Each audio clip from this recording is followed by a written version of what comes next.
À plusieurs reprises, le président français s'est permis de critiquer la politique de Vladimir Poutine. Le président russe n'a jamais réagi à ces attaques, mais lors d'un tête-à-tête, Nicolas Sarkozy va lui en donner l'occasion.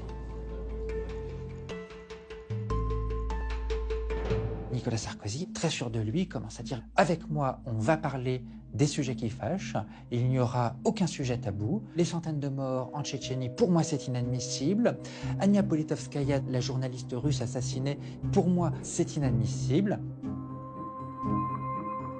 Vladimir Poutine, écoute, commence par juste laisser parler Nicolas Sarkozy. Il l'observe et il laisse un temps de silence. Un temps de silence qui d'ailleurs installe une certaine gêne. Et puis il prend un air un peu narquois et lui demande « C'est bon, t'as fini là ?»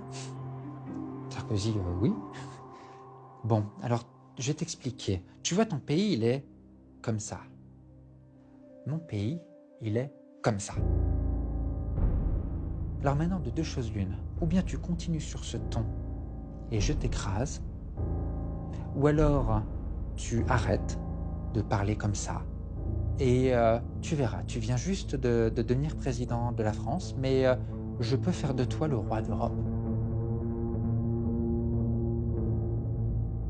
On m'a juste dit que son discours était ponctué d'insultes, de propos humiliants, de façon à vraiment imposer sa volonté à Nicolas Sarkozy. Et Nicolas Sarkozy va être juste éberlué. Il n'en vient pas.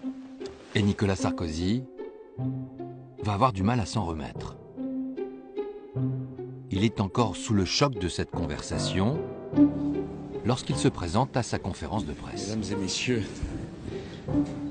qu'est-ce que vous préférez, que je réponde aux questions? Alors, y a-t-il des questions? Dans la salle, tout le monde s'en rend compte.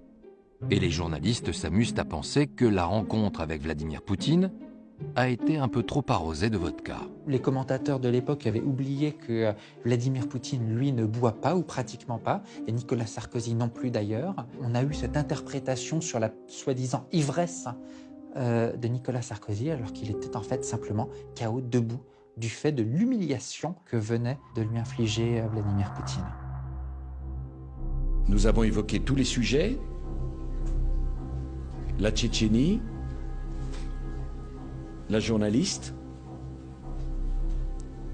les droits de l'homme, les droits des homosexuels.